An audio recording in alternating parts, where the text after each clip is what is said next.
ही Bharatiya Janata party आमची महाविकास आघाडी होती. आम्ही काँग्रेस बरोबर होतो तर आमच्यावर काँग्रेसच्या विषयी टीका करत होते. आणि आता हीच काँग्रेस अंबरनाथ ह्याच काँग्रेस बरोबर भारतीय जनता पार्टी अंबरनाथ सोबत गेली. आता एक चांगलं वाक्य मान्य संजय राऊत साहेबांनी वापरलं की दुतोंडी गांडूळ हे भारतीय जनता पार्टी. दुतोंडाचा गांडूळ कसा असतो, इकडून पण चालतो आणि इकडून पण चालतो. मला वाटतं तसं गांडूळ भारतीय जनता पार्टी, या गांडूळाचं काम भारतीय जनता पार्टी आत्ताच्या घडीला महाराष्ट्रात काय देशात करत आहे. अकोल्यात देखील भाजपने एमआयएमशी युती केल्याचं पाहायला मिळते. म्हणजे बटेंगे कटेंगेचा नारा त्याच भाजपने दिला होता. आता ते एमआयएमशी ते अकोटमध्ये तसं झाल्याची माहिती माझ्याकडे आहे. मीरा भाईंदरमध्ये सुद्धा तसं झाल्याची माहिती आहे. त्याच्यामुळं दुसऱ्यांना मी आता काल बोललो ना की आमच्या सोबत आलेले मुसलमान नापाक आणि त्यांच्या सोबत आलेले पाक, तेच आता एमआयएमवर टीका टिप्पणी करत होते, ओवेसीवर टीका टिप्पणी करत होते.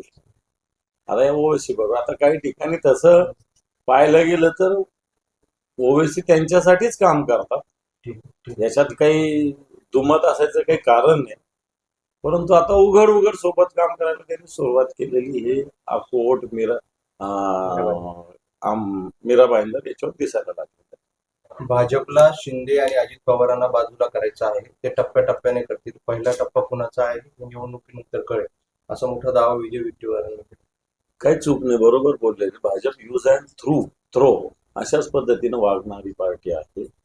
त्यामुळं दोन्हीपैकी एकाला तर ते निश्चित येणार का. त्यांना आता ज्या पद्धतीनं टीका टिप्पणी झाली म्हणजे हे दोन्ही पक्ष त्यांच्यावर ओझं झालेलं आहे, हे तर भारतीय जनता पार्टीच्या नेतृत्वाच्या बोलण्यातून दिसतं. भले ते प्रदेशाचे अध्यक्ष असतील, नाही तर राज्याचे मुख्यमंत्री असेल किंवा ज्येष्ठ मंत्री असेल, ते सगळे लोक ज्या पद्धतीनं आता शिंदे गटाविषयी किंवा अजितदादाविषयी भूमिका व्यक्त करतात किंवा तेही अजितदादा सुद्धा ज्या पद्धतीने भूमिका व्यक्त करतात, हे सगळ्या जर गोष्टी बघितल्या तर यांना आता हे ओझं वाटतंय आणि हे ओझं लवकरच ते कधीतरी हलकं किंवा उतरवून टाकतील अशा प्रकारची स्थिती महाराष्ट्राच्या राजकारणात आहे.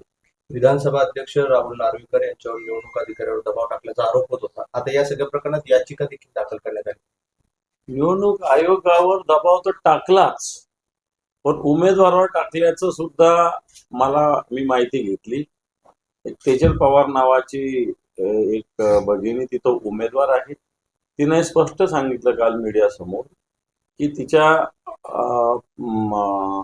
पतीला ह्या लोकांनी राहुल नार्वेकरांच्या कप परेडला राहुल नार्वेकरांच्या बंगल्यावर घेऊन गेले.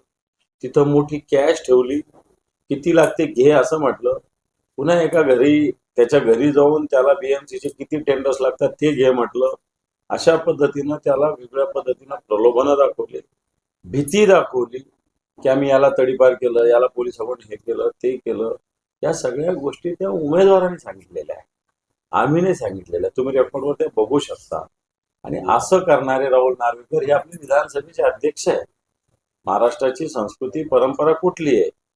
मधुकरराव चौधरी विधानसभेचे अध्यक्ष राहिले, बाळासाहेब भारदे विधानसभेचे अध्यक्ष राहिले, शिवराज पाटील विधानसभेचे अध्यक्ष राहिले. एवढी मोठी परंपरा असलेल्या महाराष्ट्राचे विधानसभेचे अध्यक्ष आता असे आहेत की जे आपल्या भागातल्या एका मनपाच्या निवडणुकीत पडतात, अपक्ष उमेदवाराला मोठे प्रलोभन देतात, निवडणूक अधिकाऱ्यावर दबाव टाकून उमेदवारी अर्ज रिजेक्ट करायला लावतात आणि असे लोक भारतीय जनता पार्टीने खुर्चीवर बसवतात.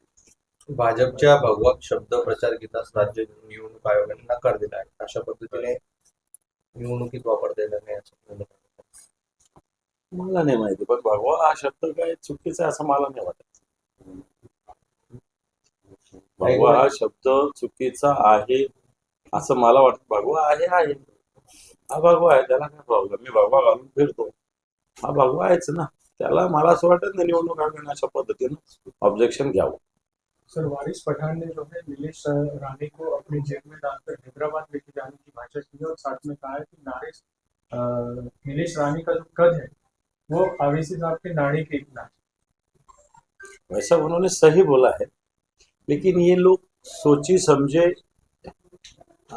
आमने सामने एक मिनट पे टिका टिप्पणी करते हैं, उसका फायदा राजकीय उठाने का, पॉलिटिकल उठाने का प्रयास करते हैं. मैं समझता हूँ नीलेश राणे हो, वारिस पठान हो, दोनों एक ही जैसे. और ये दोनों पार्टी अभी एक दोनों के साथ कैसा आने का, इस प्रकार की मैं अभी शुरू होगा ये काम। अभी धीरे धीरे लास्ट के टप्पे में ये काम एमआईएम से भी शुरू होगा और बीजेपी से शुरू होगा। लोगों को गुमराह बनाने का काम है। वारिस पठान भी कुछ करता नहीं और नीतीश राणे भी कुछ करता नहीं, सिर्फ बातें करते हैं। सर, पृथ्वीराज चौहान ने एक स्टेटमेंट दिया है कि अमेरिका में जिस तरीके से वेनेजुएला पे मिलिट्री अटैक किया है, भारत में वो अटैक कब होगा और ट्रम्प मोदी को कब किडनैप करेगा?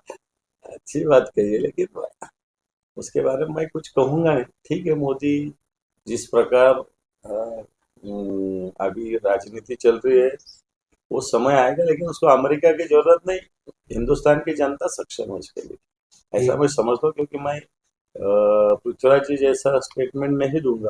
अमेरिका हमारी जनता सक्षम है, ऐसा कोई हमारे देश में ऐसा कुछ हुआ तो करेगी जनता। ते एमआयएम आणि बीजेपीची बी टीम होते जाईल, नागपूरमध्ये एक प्रकार असंच होणार. तसं सुरू आहे आता बघा, हे विकासावर बोलणारच नाही, हे एमआर टिपा करणार आणि एमआर यांच्या करणार. तसं तर एमआरचे होतात यांचे उमेदवार नाही, यांच्या होतात एमआरचे उमेदवार, किंवा एमआरचे तर निवडून